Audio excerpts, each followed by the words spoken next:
What's up, guys? We are live now. Welcome back. I am here. Well, I'm here, sort of. The picture next to me, that is Damon Knight, aka Filthy Rake. What's up, Damon? AKJ, how's it going, man? Good, good. And also, of course, we also have Seth. Seth, you can turn on your cam so that they can see you. He's our admin, and then we can get the other players on too when they're on. You know, I do apologize, by the way, for not having a camera. I just thought that my beautiful face would be too distracting, and it would detract from the games and the players. There you go, and that's a reasonable assumption. So Seth is our admin. He is on as well, and we're gonna start dragging in the players into the view. And what we have here, the first match, I think you're sort of familiar with at least one of the players by now. I mean, who are you asking? You? Yes. Yeah, there you go. So these are the players. I don't know if they're muted or not. Seth, you can keep your camera on until we're ready to start. I just want to kind of chit-chat with these guys if we can. So, guys, on the top is Little Reaper. And the bottom right there on the video, that is Panic Switched. So, Panic Switch, congratulations. You've been playing well lately. You getting the hang of StarCraft again? Yeah, getting the hang of it. Definitely want to get more practice in, but I'm feeling a little bit less anxious and more comfortable. Great. And how are you doing, Little Reaper? Are you excited to play?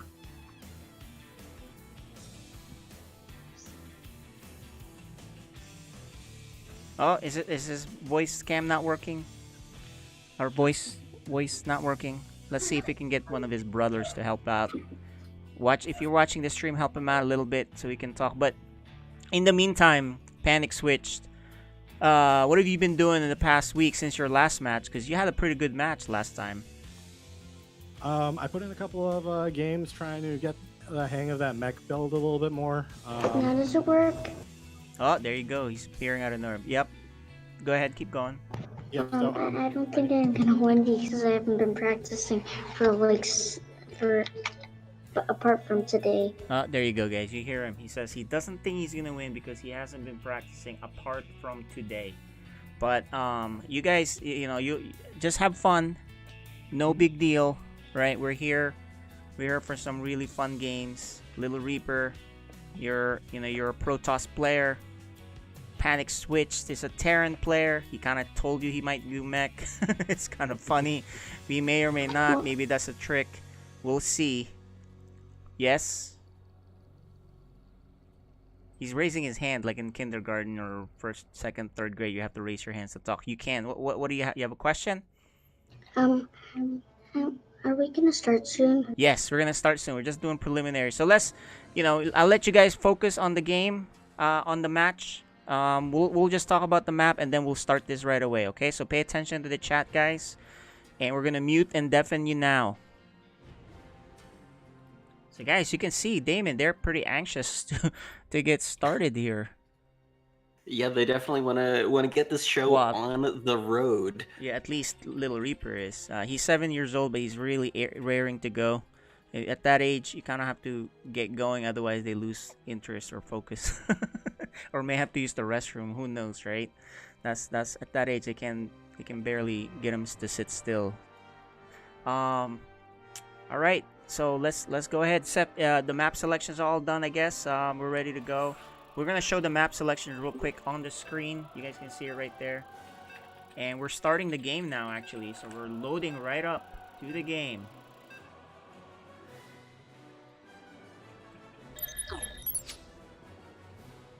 This is FSL Season 3. All right, Damon. Let's do this. I'm excited to see this. See what the heck Panic Switch has planned. I'm excited too. All right. I'll start with introductions. On the top left,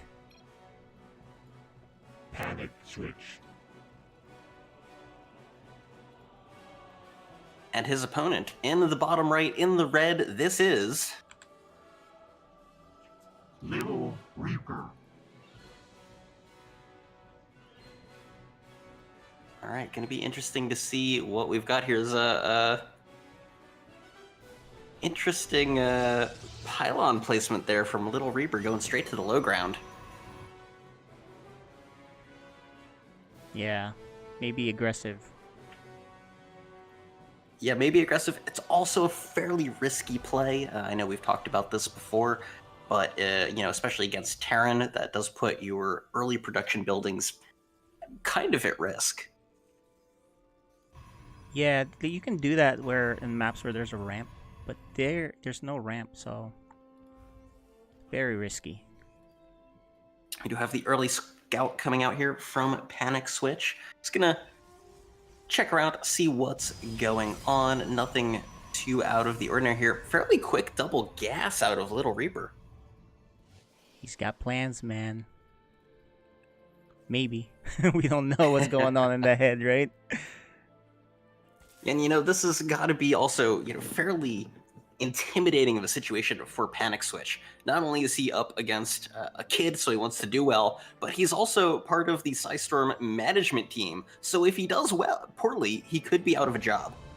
He could be out of a job or pressured incessantly, right? Being reminded of the performance. And he is hiding this SCV here. Yeah. But I think Little Reaper might know what's up. He's Yeah, like, there he goes. Nice try, buddy. I mean, he couldn't really do anything with that SCV anyway. It was just kind of it's just a sticking scout. around for a scout. Yeah. Proxy pylon from Little Reaper. Very interesting to see what he is going to do with that. Here comes the expand. Yeah, pretty standard so far, minus the proxy pylon, right? So. I mean, honestly, anymore that even the proxy pylon is pretty standard. That's true. I mean, it doesn't hurt to put one pylon in the map for Protoss. So there we go. Twilight Council being proxied. Do you think we're gonna see some DTs here? Oh, absolutely. We're going to see DTs. A Protoss that does not make DTs? Well, I don't know, man. You're just not using the race effectively, right? Especially with that early double gas, it makes a whole lot of sense. He's going to have as much gas as possible banked up as quickly as possible, so those DTs can get in and be annoying. Meanwhile, really super standard opening here from Panic Switch. Twilight Council's finished. Oh, he's going with charge out of that. Yeah, so charge first minus the DT Shrine instead. Super interesting. Well, he should have enough gas. There it is. There we go. That's not bad, DT charge. Why not have both of them, right? Ooh, double Reaper though incoming. That's gonna be trouble. I think the DTs and charge is a great mix, but I do think you probably want to start the Dark Shrine before charge. Yeah. Especially since you can chrono charge. You can't chrono a Dark Shrine. This is true. These Reapers, look at that. Little Reaper about to deal with some Reapers. Yeah, let's see what Panic Switch can get done with these. He's hiding them a little bit. Now they're going to come in. They're going to get a lot of work done here. Yeah, Little Reaper decides to fight it. He's going to get his stalkers up. Yeah, he's going to lose quite a bit of workers, that's for sure. But I mean, honestly, the damage hasn't been as bad as it should have been. Yeah, probably could have done a lot more. If this is Beyond, he probably killed 20 by now. But, still, a couple of worker kills, never bad. And we're seeing here the Dark Shrine is finishing up charge, just about done. First DTs getting warped in. 440 DT, not bad with charge. He's gonna send them. Oh, it's one DT, not. Yeah, this is interesting. I mean, he doesn't have the gateways to really warp in a bunch of stuff yet. Oh yeah, and look what he did. He pulled the workers off the gas, so he has to put that back. He probably doesn't realize that. Well, and I love this. He's being sneaky, right? His opponent has no idea that the DT is coming. Yeah, that's a good move.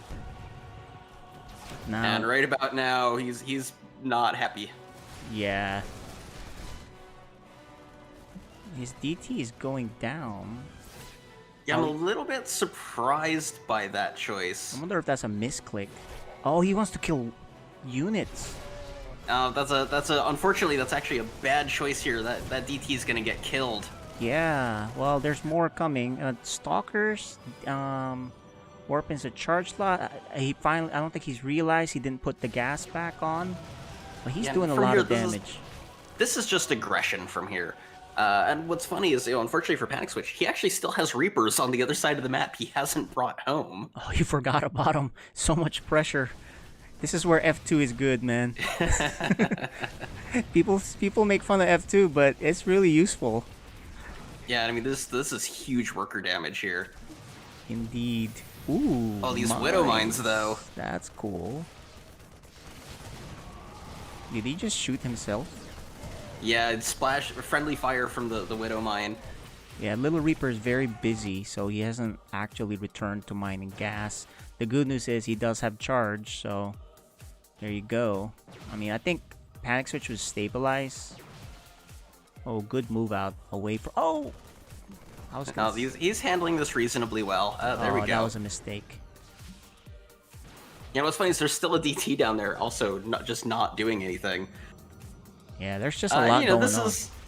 Yeah, there's a lot going on, and these are the sorts of things that you tend to see out of players of this league. Yeah. This is nothing crazy. These aren't horrible mistakes. It's just little things that they'll improve on over time. Little things for Little Reaper. He's in Silver League, by the way. So another reason why Panic Switch probably doesn't want to lose. Honestly, this game is competitive, right? Yeah, this is pretty competitive. Little Reaper wasn't building probes for a long time, so even though he did a ton of damage, he's actually still behind in workers. Or actually, I'm sorry, he's up. He's just not that up in workers. Yeah. Yeah, he's behind in supply. He's down a lot of army, but this is a pretty close game. He's floating a lot of minerals. I'm sure he wishes he could spend those right now. Yeah, he needs to put in more gateways. Maybe even get a third base, forge, shield batteries. There you go. There you go. We just talked about that. Oh, that's Why not, right? I mean, it's terrible, but it's great. Why not make it there? You want a base trade? Well, guess what? The bulk of my stuff is somewhere else. Yeah, I mean, he's building just an absolute ton of gateways, which in his position, I think is the right choice. Yeah, he fixed his gas problem a little bit. Gas problem. That sounds funny, but yes. He fixed it, right? He put in the workers back on the Vespine gas mining. Not all of them that he's supposed to, but... Yeah, he's got just a little bit going there. I'm worried his Robo... Is it blocking? I'm not sure an Immortal could get out. Yeah, because I'm not sure if that's a big enough gap for an Immortal. That's true. He's gonna have to recall or do the warp. Yeah, if he does a warp prism, he'll be fine. And he's got protection now at home with these 3 zealots. Yeah, with charge, he's fine. I would love to see a warp prism. I think that would be a great move.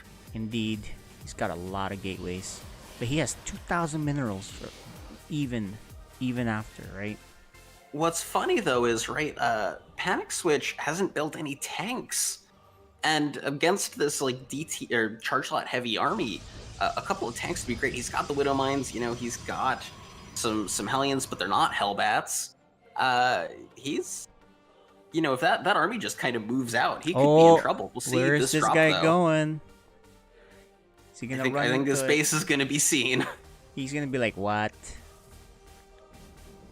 Oh, and it's stalkers? It is! He might actually snipe this. Yeah, he should. Oh, nice job. That's a big snipe. But he needs to move, and he needs to move now. Yeah, Little Reaper now knows his gig is up. He has to go. Little Reaper, I believe, did just use F2, because I see the zealots coming from his main. There you go. Why not? And look at this. Oh yeah, baiting out the Widow Mine hit. I think that's great. There's only one more. He should just engage. He can just take this fight. Exactly. He should be able to engage this, but his army is huge. He is adding more. but the armory's going to finish, and that's going to let these Hellions turn into Hellbats. And the then suddenly mines- Panic Switch army becomes a lot better. And the mines are undetectable. So yeah, he needs to go. Okay, he draws it again. I think he has enough here. Oh, okay, he has an observer.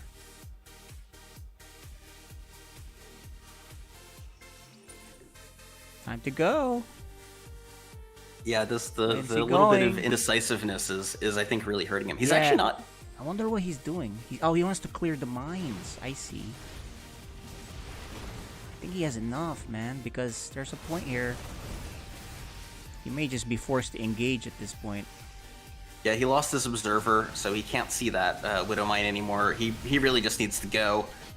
There we go. Okay, well, here's the big fight we've all been waiting for. Yeah, there we go. There's And- the GG. Nice job taking first game. Excellent first game there from Little Reaper. Yeah, that was pretty cool. What are your thoughts on the rest of the game? You know, the rest of what happened in that game, the start. You know, they both I think opened pretty normally. Nothing too crazy. I do think there are some. I originally criticized Little Reaper's charge before Dark Shrine, but he timed them out really well. They both finished at nearly the same time. Yeah. Let him hit with that one of each. It's not a standard kind of attack. Usually you'll go like double DT, so Yep. you can convert it to an Archon or something like that. But it worked out well for him, so Yeah. I think it was pretty reasonable. Yeah, and you know, not bad for a player of his age and playing Protoss with all the builds. You kind of have to Yeah, kinda absolutely. do. So Panic Switch has the look of, who is this kid? look at his face. This kid is the has a hoodie, so that adds to the Darth Sidious thing, right? Or Yeah, even yeah. some sort of mystique, maybe. Yeah, he's got to be, especially this is a best of 3. He's got to be a little bit worried going into game number 2. He's down, right? He has to win this game or he's out. Yep. So we'll see what happens. We're hopping on now, guys, to game number 2 on Lightshade.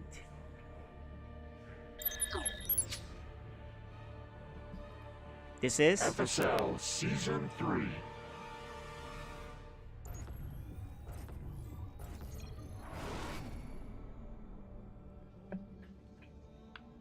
in the bottom right, the Protoss player. Little Reaper. And his opponent in the top left in the red, this is. Panic Switch. Do you like how for the intros I go into kind of announcer voice a little bit? It actually sounds pretty cool. Yeah. I wish I could do that. I don't know how I can convert my voice to sound broadcasty, right? That's pretty cool. It only happens when I'm doing intros. Like the rest of the time, I speak pretty normally. But for intros, it's radio voice. Yeah, and that's a marketable voice. You know, we can do commercials with that voice, man. So, do you think if you're Panic Switch, do you hit that Panic Switch? If I'm Panic Switch, I cheese. You cheese. All right, let's see what he does. He didn't get to mech. He said mech, but he actually did bio. That was a mind game.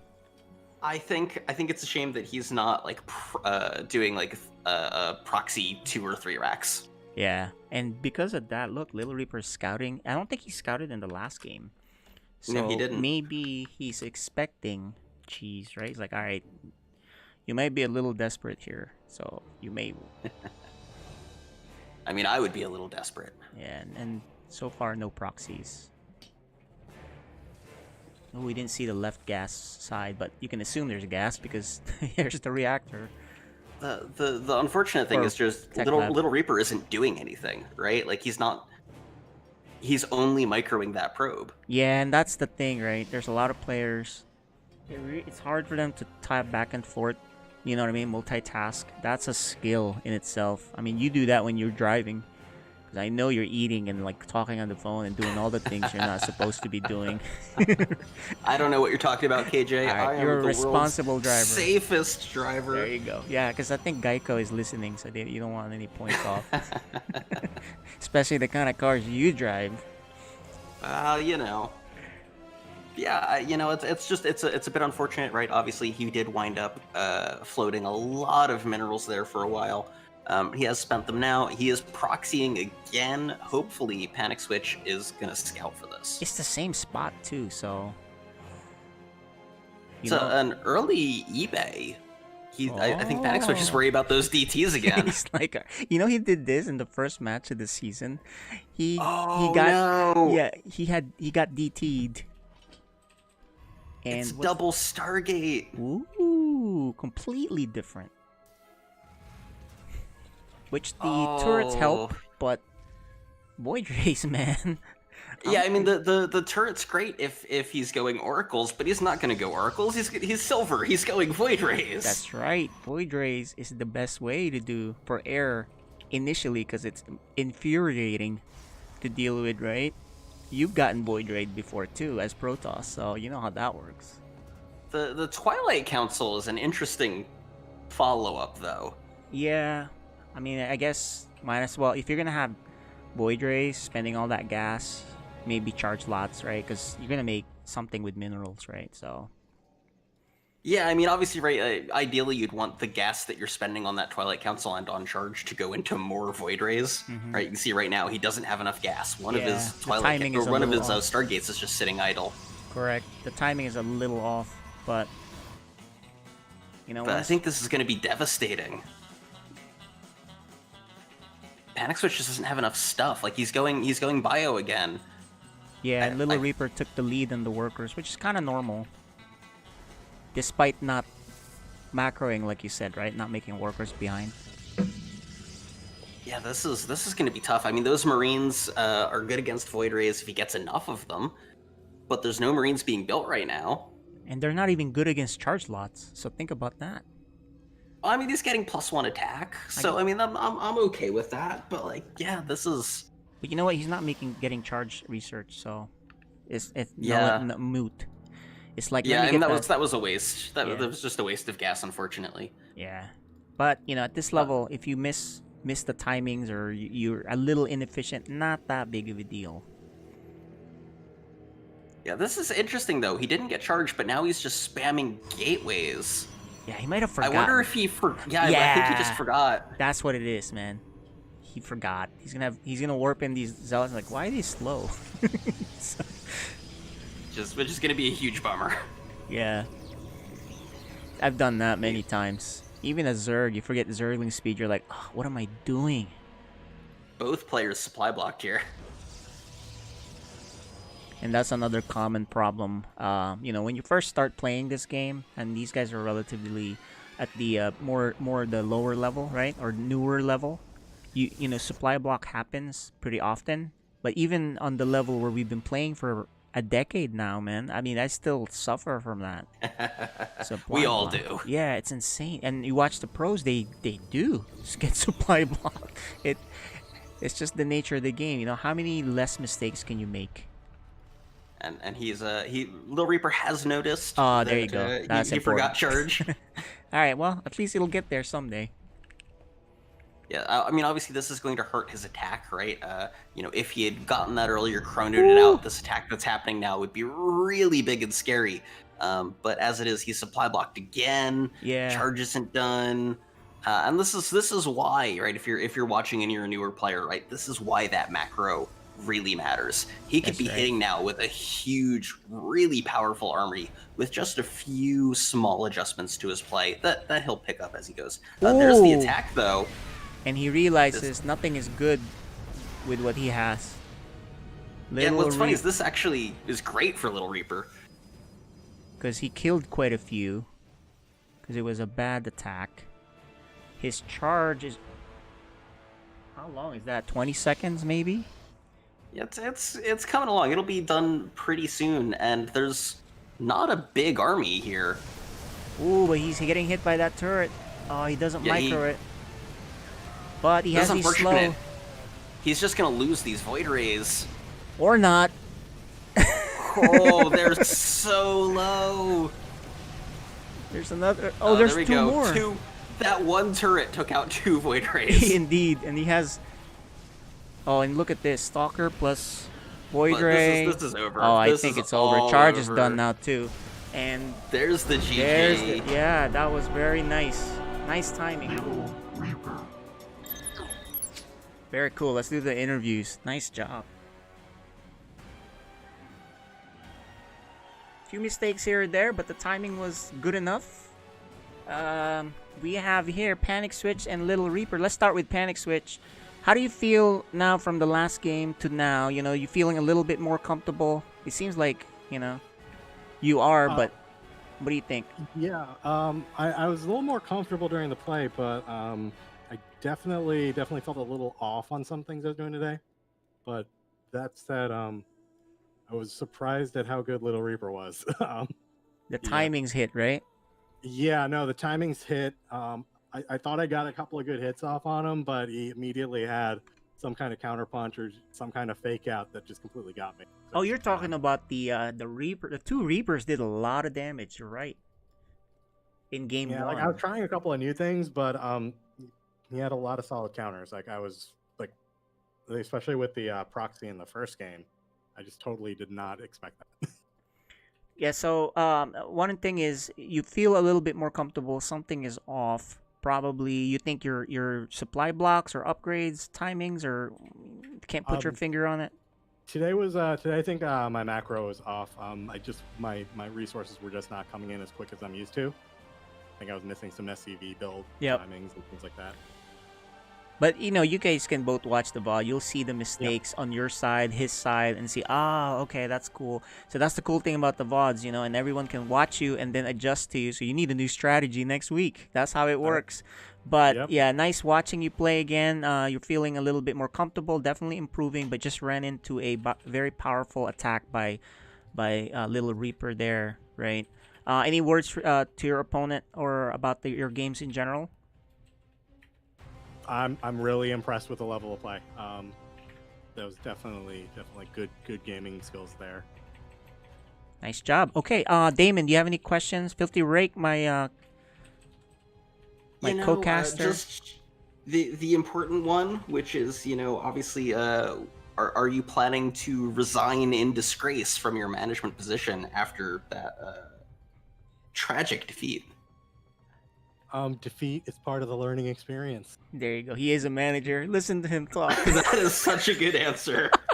That's the manager you want, and that's the good news. All right, nice job. All right, so let's now chat with Little Reaper. Little Reaper, congratulations on the build. Let's talk about game 1 with the DT. I think you noticed you forgot your gas to put the pros back into gas after that Reaper harass, but luckily you still kept making charge slots, right? What was going through your head when you said, "Oh no, I forgot to put the guys back on gas"? No, I didn't forget. I just didn't know that they were there. I just checked back and I was like, oh no. And tell me about the thing that I think you did forget, which is the charge slot upgrade in game 2, right? You forgot that, right? Yes. Okay, but at least it worked out because no action happened until.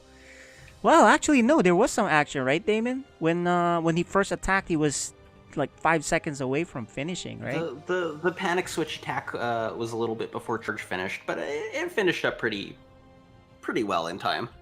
Gotcha. Not perfect, but not too terrible either. Yeah, it just kind of worked out. We saw a panic switch kind of be super safe with the turrets right away too, because of the DT. Is that post-traumatic DT stress syndrome that we all deal with, right? So, but congratulations, Little Reaper. Any words and shout outs or anything you want to say to your opponent? No.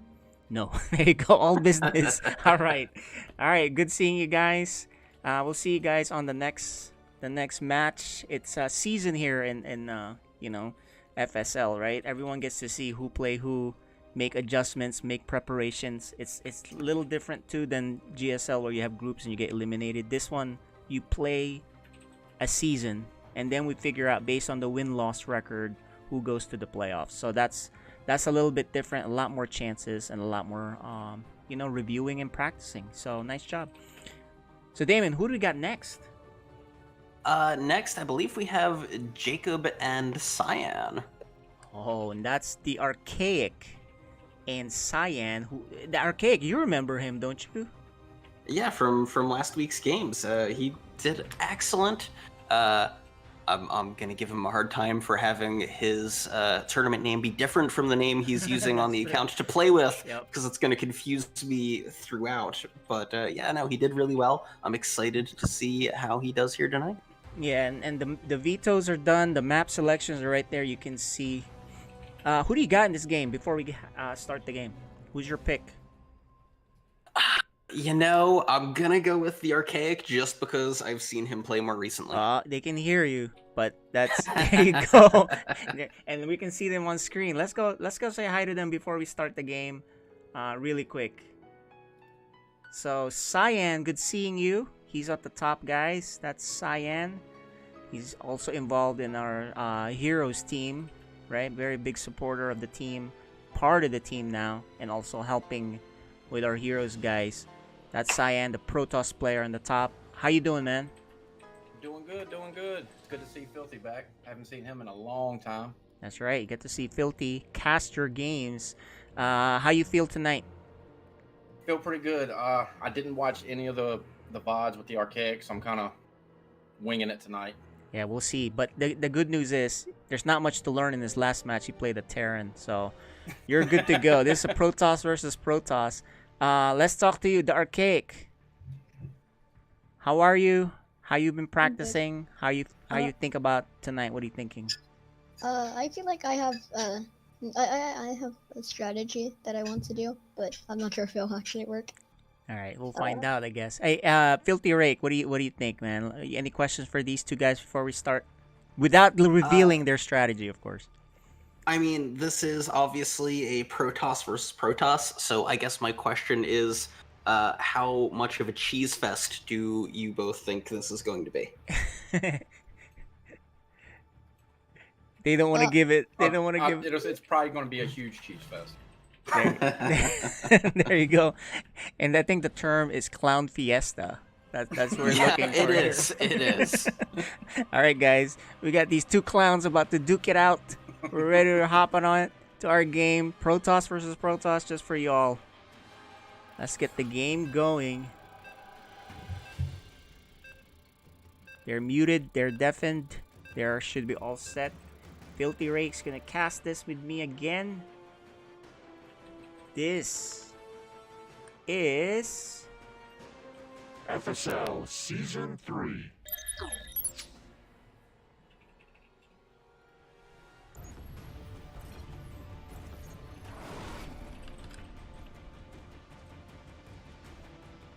okay in the top right. The first Protoss player we have tonight. Cyan.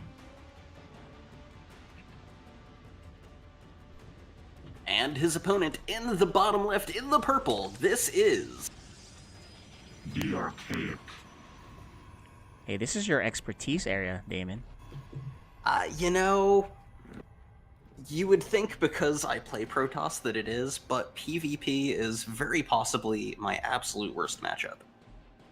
And you know what? Protoss players probably say the same thing. They, a lot of them seem to complain about PvP, that it's like some coin flippy rock, paper, scissors type of thing. Do you agree with that? Honestly, I really do. So much happens in the early game, and you don't really have an opportunity to scout properly, so frequently you just kind of blindly pick a build, and you hope that your opponent doesn't blindly pick the counter to it. Yeah. I guess it's, you can give an example, right? If somebody goes Oracle and the other guy has a Stargate, then you're screwed, right? Or if, I mean, right, like if you open Phoenix and the other guy opens DT, you're in for a bad time. Oh, yeah, that's another one. Well, actually, any DT and you don't have the detection, you're just screwed. Even if you have a Stargate, right? Because you can keep making DT, split them up, and then yeah, you can't if you revelate. don't have oracles out, or you don't have enough of them, or they don't have enough energy, or you didn't go cannons, or There's so many things, and did the opponent proxy or did he build it at home? Like, there's just so many different variables. Yeah, and look at this. Jacob, aka the Archaic, is hanging around on this side. He's checking for proxies. But He's watching for those proxies. yeah, he is. Nice job. He is ready.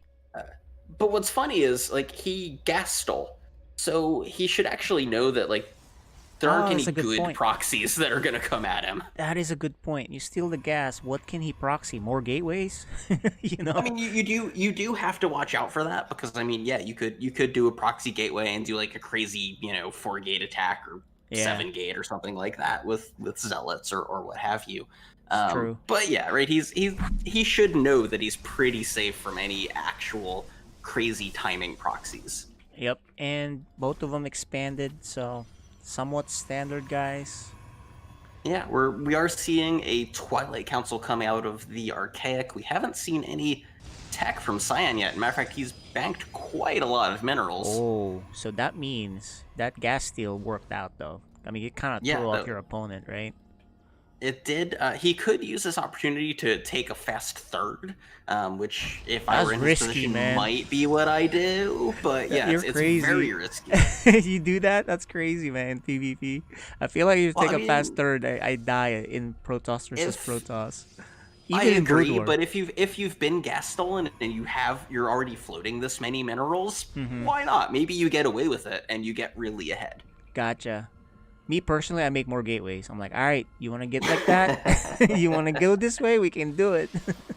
Yeah, I mean, honestly, that's kind of what we're seeing here, right? We're seeing 2 more gateways and finally a robo now coming out of Cyan. But we're seeing charge coming out here from the Archaic. I love that. Charge is good in every matchup. Charge is never bad. Yeah. In PvP, people tend not to get it. You tend to see people go with Blink instead. I think Charge is actually a really great choice. Yeah, I love Charge. That's my first choice over Blink. Yeah, especially in the lower leagues, right? The fewer APM you have, the more valuable Charge is versus Blink. Yeah, you just let them go. You just like, go fight. Charge is there.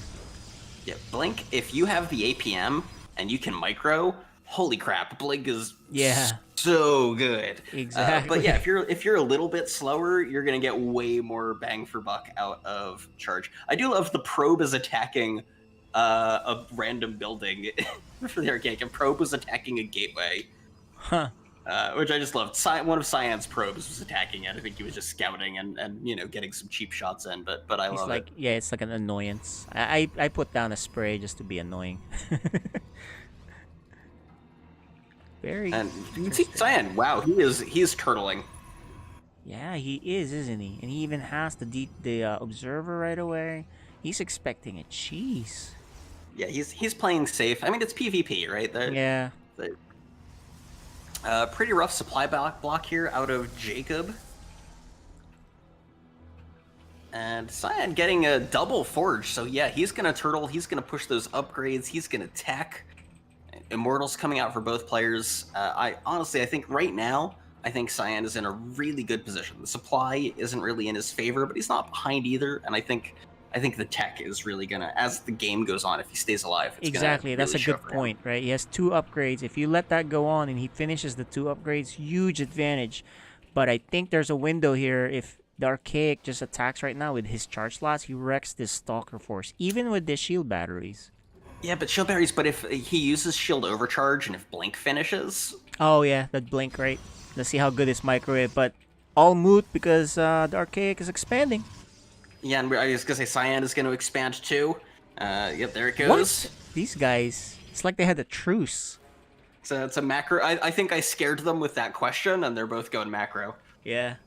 They're like, if you cheese, you lose. That's basically what they're thinking. They're banking on the other guy cheesing because they'll just defend, right? And get an advantage, but neither is really cheesing. But the Archaic is moving out here with a big force. Yeah, but right. I don't think they're gonna get anything done, right? Yeah. Those Blink Stalkers. I mean, well, they're not Blink Stalkers yet, but they will be soon. And +1 attack. It's only halfway. He has the Immortals too. 1 Immortal at least. So 3 shield one Immortal each, but Blink and all those shield batteries. I think it's just gonna make such a difference here. Indeed. So if you're the Archaic. You're kind of committed, What? though, if you go in, right? Is that a warp prism I see over on the right from the Archaic? Ooh, Yes, it is. multi-prong. Attack up front, and then he'll drop on the right. This is good. Yeah, or he uses the drop to draw the army up into the main. And then Either go way. in. Yeah. Actually, that's a good point. If you do this, and he goes up, and then... Oh, no, he's going to do it at the same time. All right, there you go. Let's catch the action. And actually, it's a good split from Cyan. He's not sending too much. Those force fields are really good. We're not seeing Cyan use his blink, which is done. But his Yeah. attention is being pulled in a couple of different directions. But I think this fight is going in Cyan's favor. But It he might is. lose his main. If he loses the main, though, then it's good for the Archaic, and he's adding more. He can probably make sure he that's finishes. so it. close. He should probably target the Nexus. Yeah, if he and target will fired do the it. Nexus, he would get it. But he wants to get that he Immortal.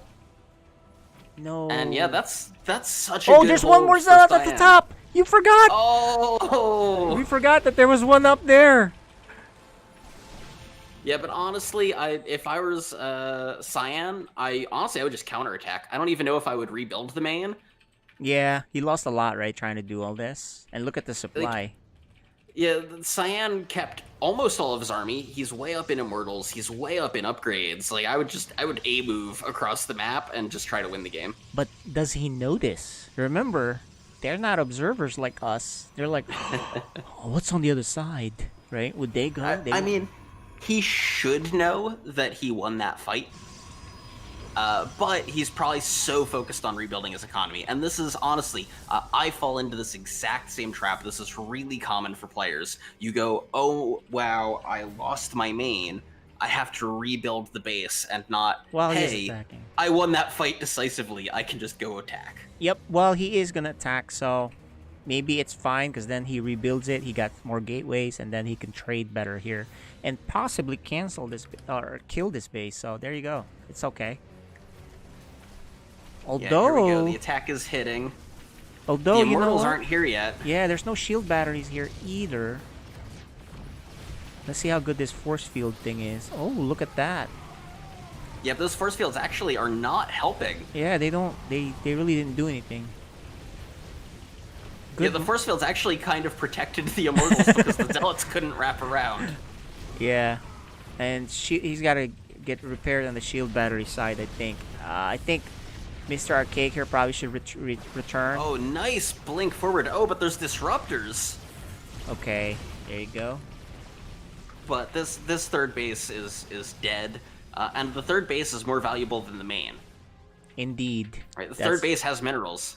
That's a very good point, and that's something I forget too. And 2-2 is gonna finish here Yeah, the for upgrades are Cyan. really Now good. this is a scary fight. Cyan actually should just be running away, but Oh, wow, that was a 3-point shot. yeah, he's gonna lose his whole army here. But there's another force coming down the map Indeed. with a warp prism. Yeah, he's gonna keep going. Yeah, big warp in, and right as these upgrades finish, this actually is a perfectly good time needs some to good- attack. He needs a good. Yeah, he needs to jump on top of that Oh, disruptor. there you go. That was a Oh! good shot. It's a pretty good shot though. Yeah, that was a That give- huge disruptor shot. That gives him a decent chance. Yeah, no, at this point, I think Jacob should be able to hold these warp ins, or, obviously complicating things. He needs to target fire that disruptor. Yeah, Disruptor Either should. of them. Oh, Disruptor should go back and heal. I mean, those disruptors are so close to dying. Yeah, indeed. I mean, this is winding up being a very close fight. The supply looks very in favor of Cyan. Yeah. The upgrades are in favor of Cyan. I think he wins this, but Yeah, it's a sunk it wound cost up being here. closer than I thought it would be. Indeed. And Those disruptors just did so much. yeah, he did a lot. It's Macro that got him, right? Macro not making enough units, I guess, and the upgrades. Yep. And there we go, GG. There you go. He takes game 1, guys. Cyan. Very good plan by the Archaic and did some really nice damage, especially killing the Nexus. However, the summary is, as you said, right? Go counterattack. Although the Archaic made it a little bit closer than we thought. Yeah, the disruptor tech choice for the Archaic was really, really smart. It did an excellent job of dealing with the very zealot-heavy force that Cyan brought. Yeah. But it was pretty cool. I mean, I'm impressed with the way he played. The Archaic is around 10 years old. Maybe close to 11. So, there you go. Not bad. Honestly, These really kids. good play from both players. Yeah, these kids are getting good, man. I think it's time for us to stop playing.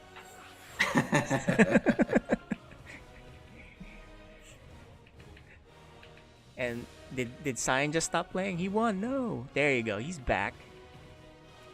He's ready to go defend the title. He was like, I won my game. That's it. I'm out. I'm out. I'm done. I'm not gonna go the panic switch route. That's what he's thinking. You got a nice headset there. Wonder what that is. Wireless, Bluetooth. Oh no, there is wire. I see it now. Take it back. All right, looks like we're getting ready to start game number 2 here. Game 2. Let's see if the Archaic can push us to a game 3 here, guys.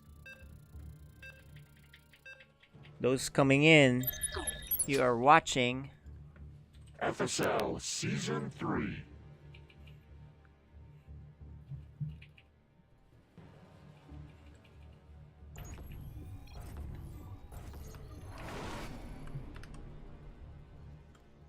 Alright, the young one here. Mr. Protoss Disruptor guy. He is The Archaic. And his opponent in the bottom left position, he's up 1 game, he's red, he is Cyan.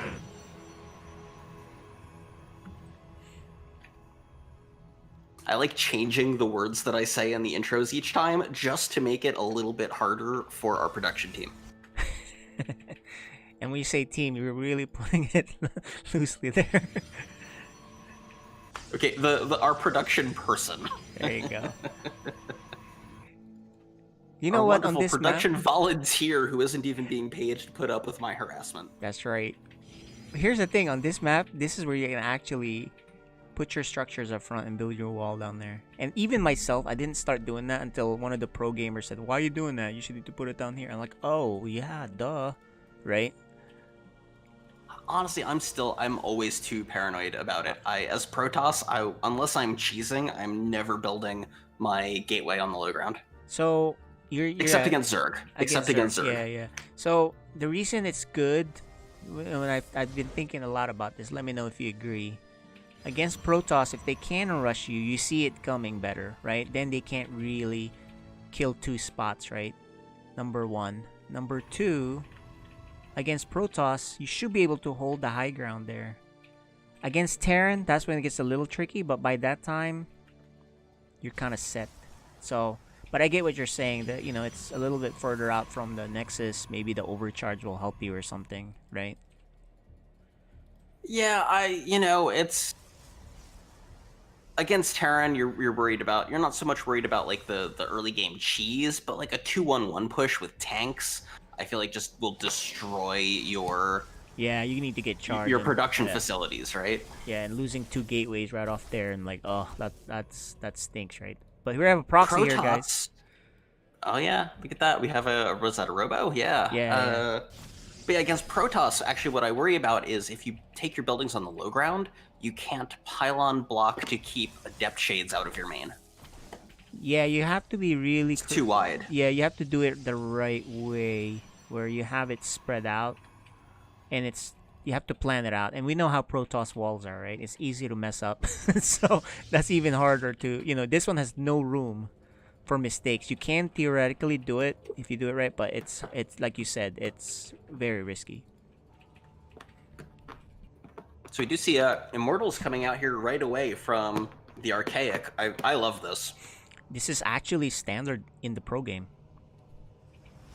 You know, Proxy Immortal. It's crazy how good it is. I think someone might have said it's broken, or it's just too powerful. But then again, a Protoss, not even a Protoss, a pro player saying something is broken, not that unique, Now, right? Cyan also proxied, but it got spotted, and it's just a gateway. Yeah, and if he kills it before you buy him the time he needs. He just has to watch out though. He doesn't want to lose this stalker. Yeah. Here it is. He needs to run away. Run away. He's taking shots and he's taking not ideal route. Oh no. He does have an immortal that he's sending home. And it gets spotted. This is unfortunate too, right? Like he needs the immortal to help defend this, but Okay, nice recall. He knows what's up. He needs a shield battery though. And he's just now putting... Oh no, he still doesn't have one. yeah, these are just pylons, and this is going to be tough to hold. He doesn't have enough. He doesn't. Yep, he forgot shield batteries. He really needed that. And Yeah, and this immortal's just going to die. oh, if he had a shield battery, that's GG. yeah, if he had a shield battery, that's completely different. Cyan. So a quick 2-0 for Cyan. Yeah, that's PvP for you sometimes, right? Really fast. We didn't get into the meat of it, but that's how the chips fall sometimes, right? So let's go chat with the players. First of all, let's start with the Archaic. You had a nice plan there in game 2, but you know, you saw the proxy. What went through your head? Well, actually, first I saw the probe. I was like, oh, he saw my stalker. Might as well go back to kill the probe or something. So then I just went back and saw the pylon. So I just started targeting the pylon. Yeah. I think I accidentally control looped the immortal, so it went back as well. Got caught. Yeah, got caught in the middle and was very weak by then. What are your thoughts on game 1 though? That one was pretty close. You killed the Nexus in his main. That was really nice move by you. However, he just barely edged you out on the counterattack.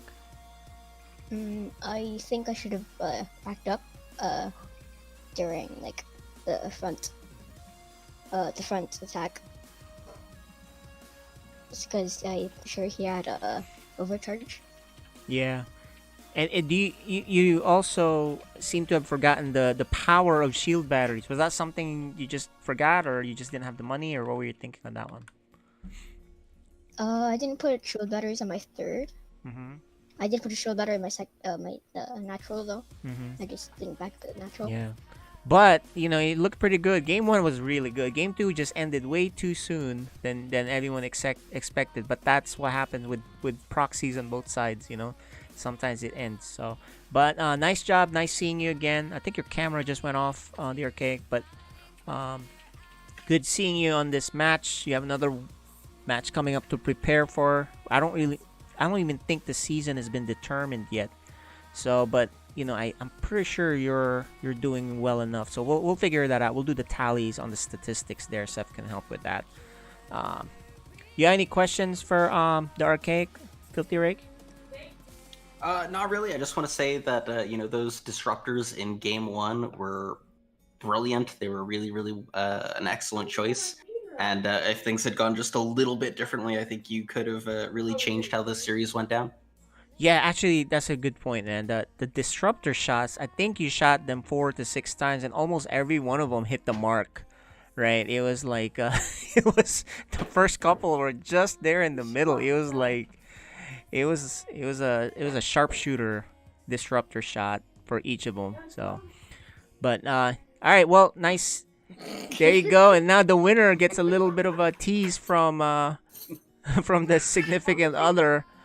How you doing, Cyan? Congratulations on winning. What are your thoughts on the games?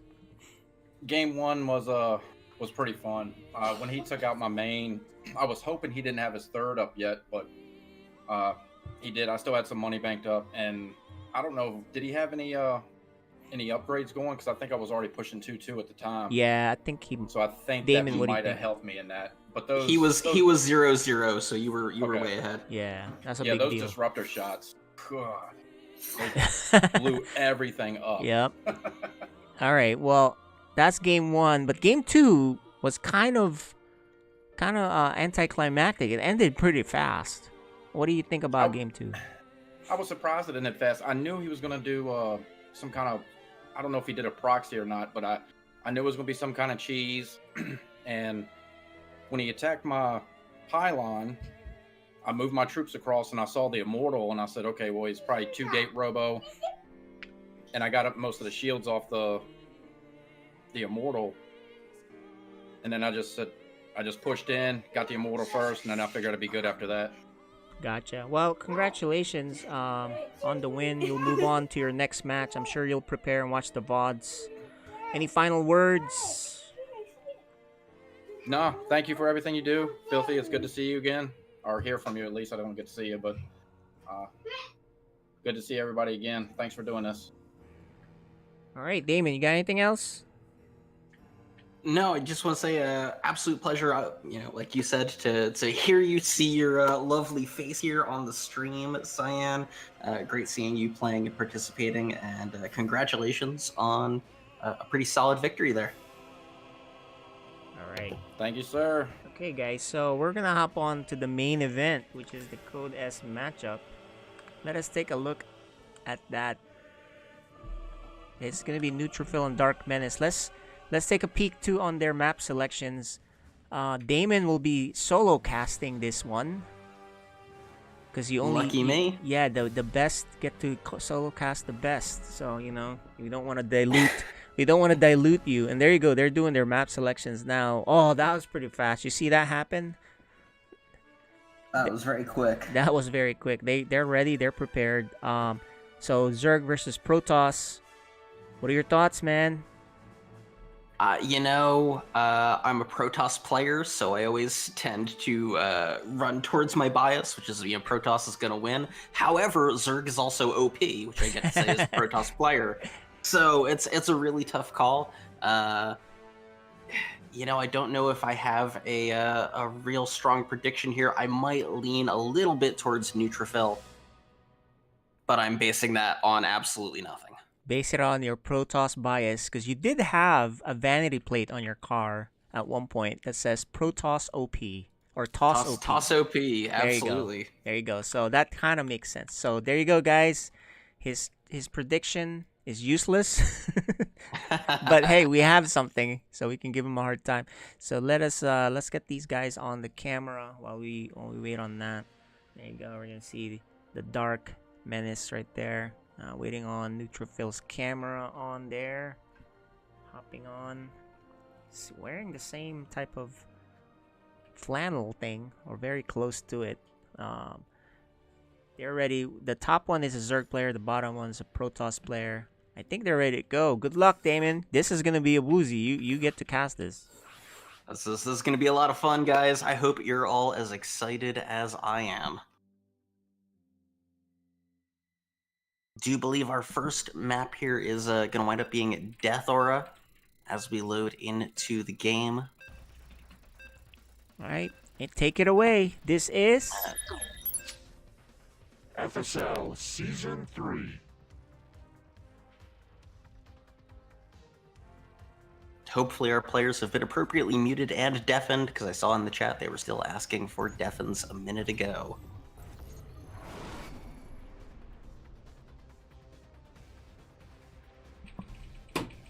Yep, make sure they're muted.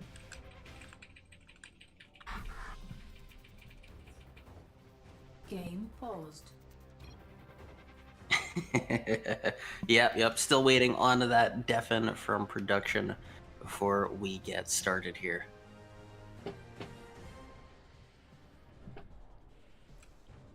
Yeah, and hang tight, guys. We're waiting for that from the admins. They got a little bit tied up. Let me see if I can help with that. Our wonderful admin has a very challenging job doing all of the things except talking. I got the easy job.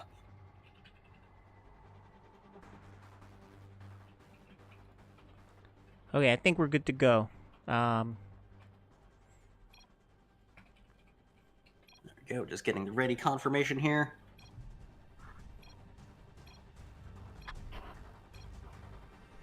Game resumed. There we go. We are back in it. And in the top left-hand corner, the red Protoss, this is... Neutrophil. And his opponent in the bottom right, in the orange as Zerg, this is... Dark Menace. One of these days, I'm going to try to do the whole cast in my intro announcer voice for all of you fine folks.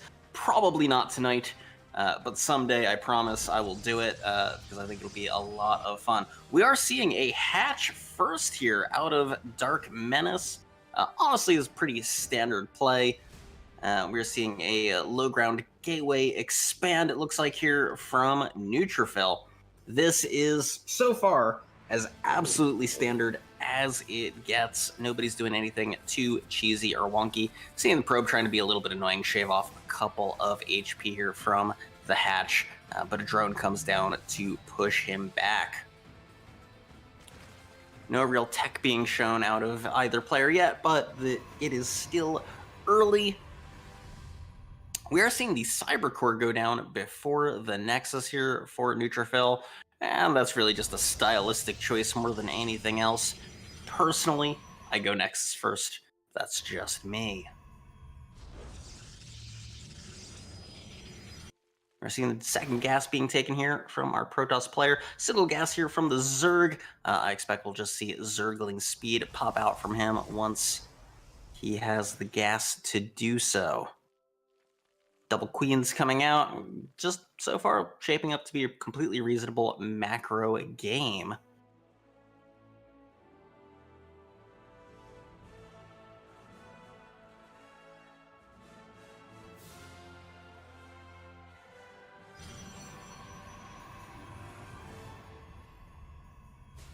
And yeah, there's the Zergling speed, seeing first Adept move across the map.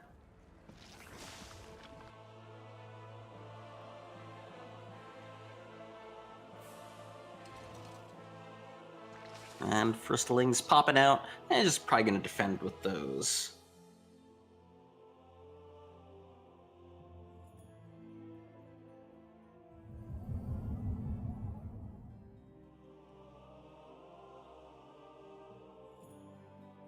We're seeing, here we go, tech choice has been made. We're seeing a Stargate out of Neutrophil. Just a little bit of shading around with that Adept being annoying.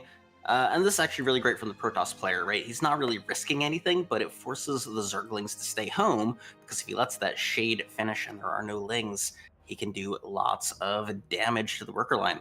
Third base coming down from Dark Menace. Again, totally normal stuff here.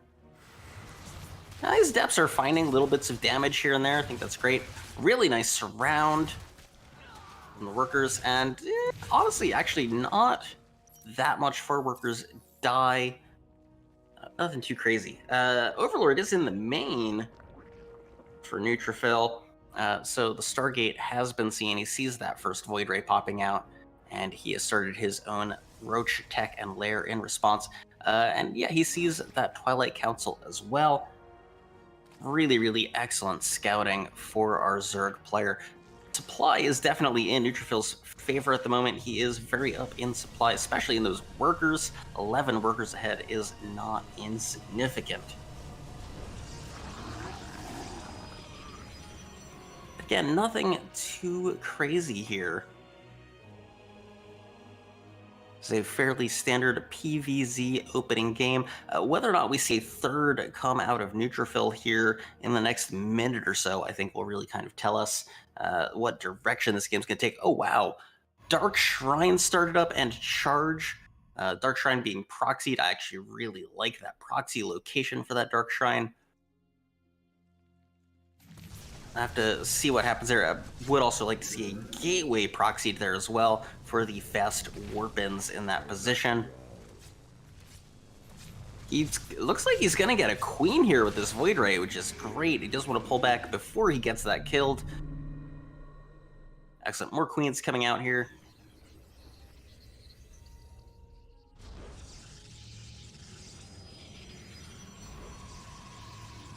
And yeah, a whole bunch of gateways. Roaches are starting to get built from from Dark Menace, rather. My apologies. But more Void Rays, an interesting choice. Generally, PvZ, you don't keep building a whole lot of Void Rays after that first one. You usually switch either into Phoenixes or you start teching, but this is, Void Ray Charge Lot Force. It's actually not terrible against Roaches, so... and with, DTs, which will probably eventually become Archons, this is going to be a pretty scary Protoss force, potentially. Dark Menace just kind of holding down that R button here, spamming Roaches.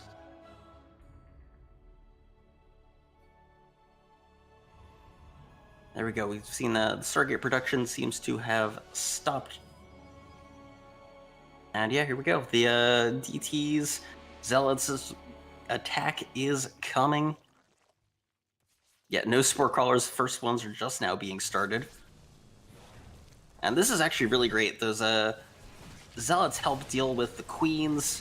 Void Rays finish them off, and as long as those Void Rays live, they can make kind of short work of those Roaches. We do have a couple of Overseers here morphed in, clean up the DTs, but this third base is in big trouble.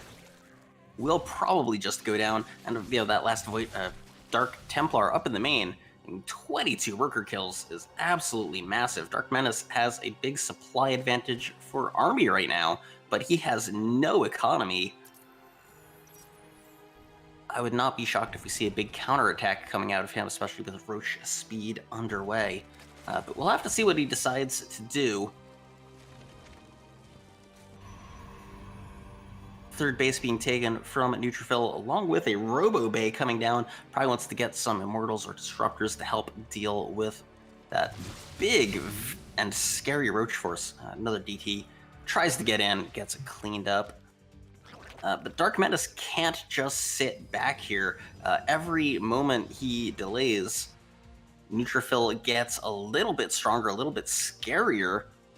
He's way ahead in workers. He's getting caught up in army supply. Now, Big Roach Force is moving out. Does miss the proxy, which is a bit of a bummer. Picking off that Dark Shrine would have been a nice win there. And the Roach Force gets scouted out by these Void Rays. And, I mean, Dark Menace is just, he's on a timer, and it is rapidly running out. Void Rays trying to chase off, important things like Overlords. And here we go. Here's the attack at the main. Zealot keeps them all out. These Archons probably won't last super long, but just with these Void Rays, and the Roach army is just getting melted so quickly. Now the Archons can't get in. GG gets called, and Neutrophil takes game number 1 in this series in a fairly straightforward fashion. Really strong timing attack there from our Protoss player.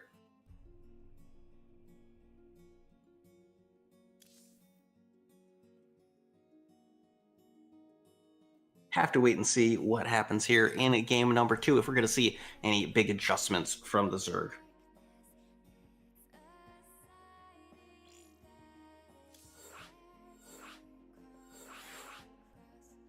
As we wait for game 2 to get set up and me to get invited to that beautiful lobby.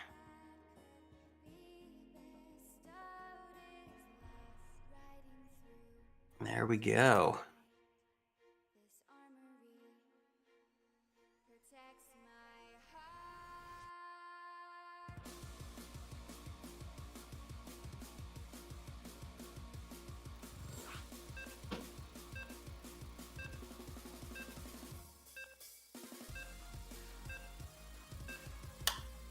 Going to point out that so far my prediction has been true.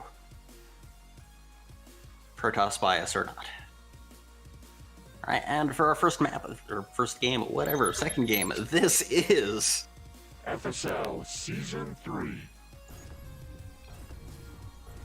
I'm not used to doing the game intros, my apologies. to our fine viewers. And in the bottom left corner, he's up one map. In the red, our Protoss player, this is... Neutrophil. And his opponent in the top right, he is the blue Zerg. This is... Dark Menace.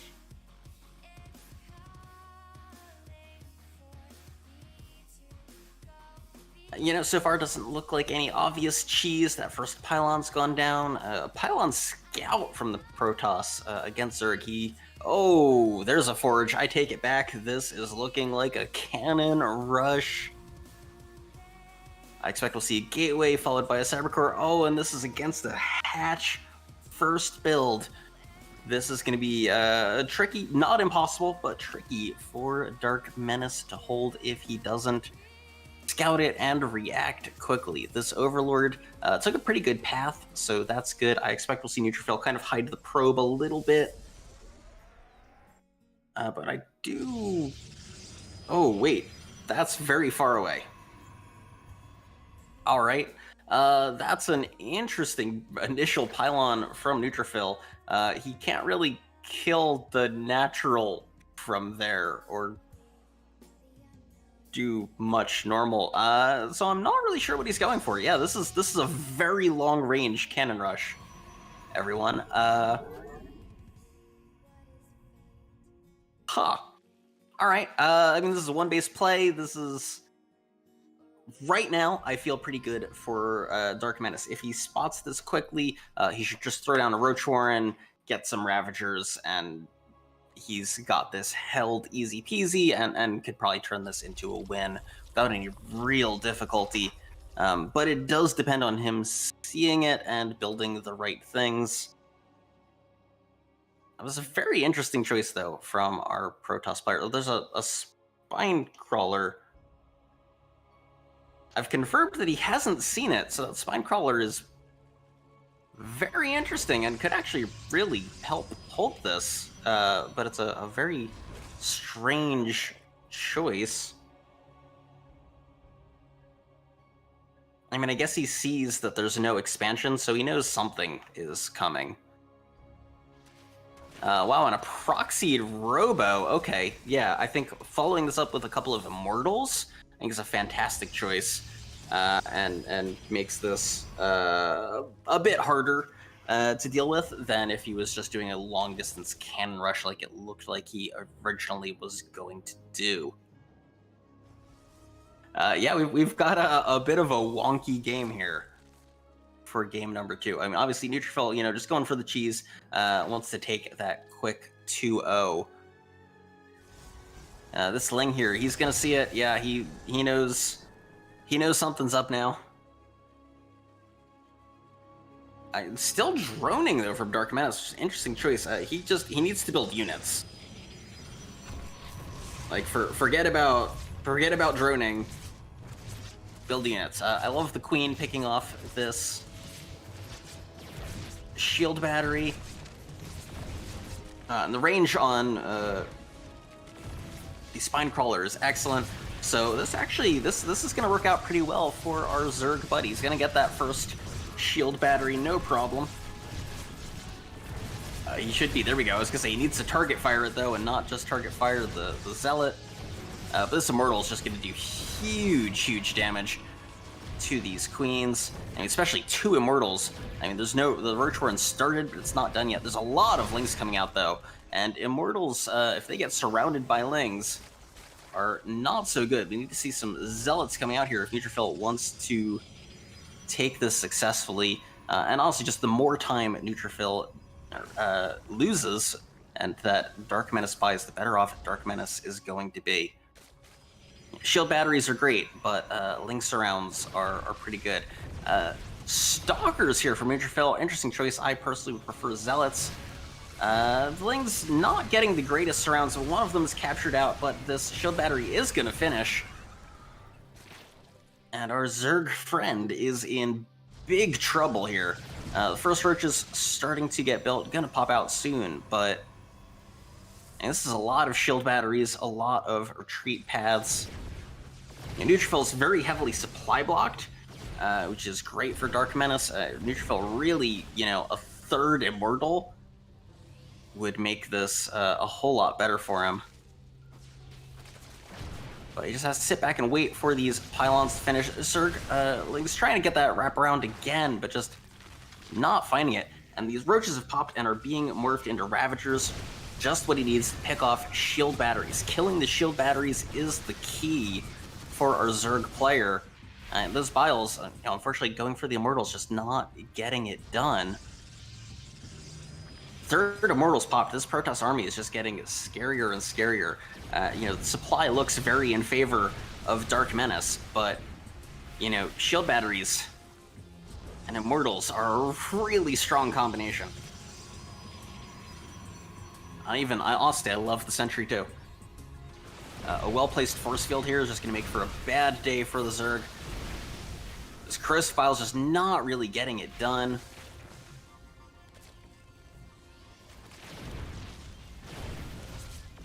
We do see a Warp Prism coming out here for Neutrophil. I think it's a great choice. He's gonna maybe take out this shield battery? No. And honestly, this just is being played so well by our Protoss player, and it's super annoying for Zerg to deal with. Gets a couple of shield batteries there, but, his hatchery is in big trouble. Couple of good Biles landing there, but with this Warp Prism, Warp Prism Micro with Immortals and shield batteries is so scary. Army is still definitely in Neutrophil's favor, though.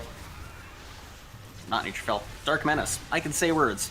One of the Immortals goes down. That's a huge pickup.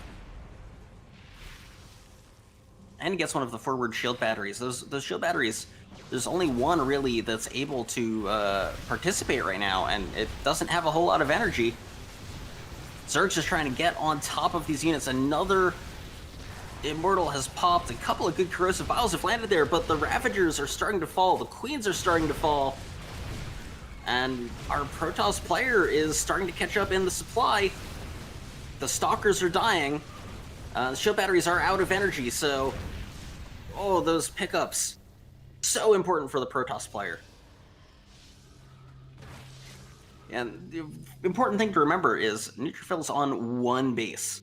He has no expansion, and I believe he's walled himself in, so he can't even long distance mine out of that base. So he needs to get this damage done. He needs to end this game, because Dark Menace is on a significantly better theoretical economy. If he survives, he's got a base. It's an almost dead base, but it is still there. But I mean, 4 Immortals. Oh, there we go. All right, well, that base is not there anymore. Oh, those pickups were so good. He's keeping those Immortals alive so long.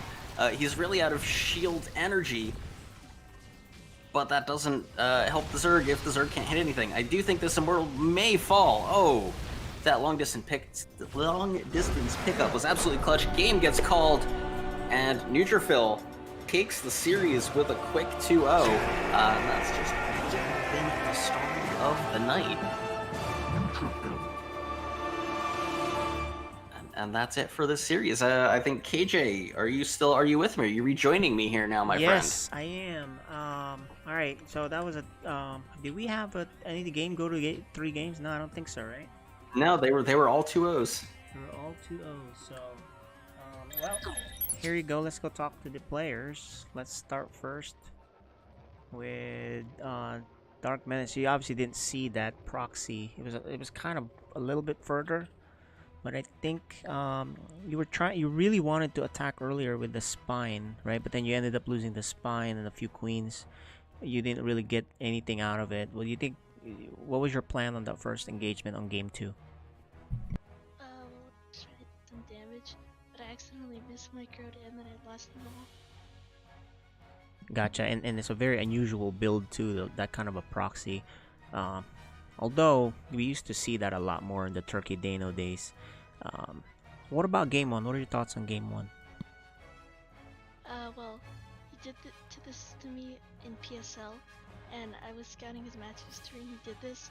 And I was expecting it, but I think I just forgot detection, and it completely messed up my defense. Yeah, all three DTs got in. Damon, you got any questions for Dark Menace? Again, not any questions. Just want to say those were some really fantastic games. Especially that second game, I really thought you were holding. You came so close, and yeah, really fantastic series. Great job. Great games. Thank you. All right, and so now let's chat with Neutrophil. Game one kind of went as you wanted it to go, right? The DTs got into the right spots. You sniped the base, and then you backed off. So at that point, it seemed pretty elementary in your end. Or do you have any other opinions on that? Or? Not really. I just got relevant pretty well. And why did you go, the proxy robo build on game 2? It's a little bit risky these days, but yeah, we haven't seen it in a while. Yeah, I was expecting him to expect me to like first, so I decided to play a little cheesy. Great, and you're undefeated so far in the season, right? I think. In series. In the series at least, but you did lose a game. I think maybe as Zerg versus Protoss to Frieden. I believe that's the one you lost. So the big matchup everyone's waiting for now is the very cool game for you to prepare for. What are your thoughts on the season so far? It's been going pretty good. I am very rude for my very cool match. Yeah. All right, Filtrate, Damon, you got any questions? Yeah, in game number 2, I'm just kind of curious, was that originally planned to be a cannon rush, or were you planning to do proxy robo the whole time? Proxy robo was the plan the whole time. Cool. I honestly, watching it, I was super unsure, and was briefly confused until I figured out what you were doing. But it was a really great play, and it worked out really well for you. All right, guys, that's gonna do it for our matches tonight. Damon, did you have fun? I mean, it was kind of interesting games. They were very competitive.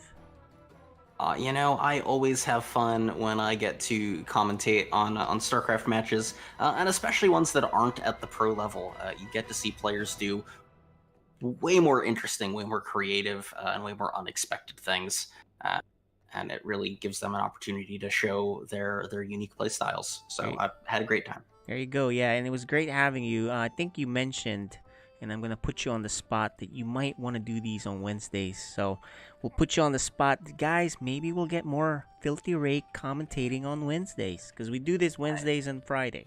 But we know he's got a life on Fridays. I so won't probably... promise. I won't promise every Wednesday, folks, but I will do my best to make some more Wednesday appearances and grace you all with my magnificent speaking voice. There you go, and maybe even a camera someday. Maybe. There you go, guys. All right, I think we have to pay extra for the modeling services there with the camera, but that'll do it for day 11 for our FSL. We'll have the next FSL broadcast day 12 on Friday at 8 p.m. US Eastern. So we'll see you guys for that. For now, we're gonna take a quick break and we'll head on over and play some of the replays from the PSL qualifiers, which included Solar and a few other players mixed in with some Southeast Asian and Philippine players. So that's going to do it for this one. We'll take a break and then do that one next. Thanks everybody for coming in. We'll be right back.